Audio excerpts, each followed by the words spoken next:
سهل ان احنا اما بنشحن كارت الكهرباء بتاعنا من خلال برنامج سهل وبنختار وسيله الدفع اورنج كاش، بيجي لنا 25% كاش باك لحد 100 جنيه. يعني لو شحنا ب 400 جنيه هيجي لنا 100 جنيه، لو شحنا ب 100 جنيه هيجي لنا 25 جنيه كاش باك.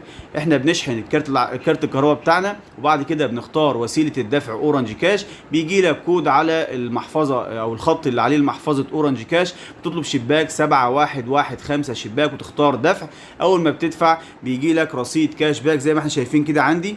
هتلاقوا اول حاجه خالص كده اورنج كاش بمقدار 100 جنيه لان انا شحنت ب 400 جنيه. الناس تجرب تشحن من خلال برنامج سهل وتختار وسيله دفع اورنج كاش، هيجي لها كاش باك ممكن تستخدمه في دفع الفواتير، وكمان تشحن عداد الكهرباء بتاعها تاني من خلال الكاش باك اللي جالك من العرض. اتمنى يكون الفيديو عجبكم، واتمنى تعملوا لايك وشير للقناه، والسلام عليكم.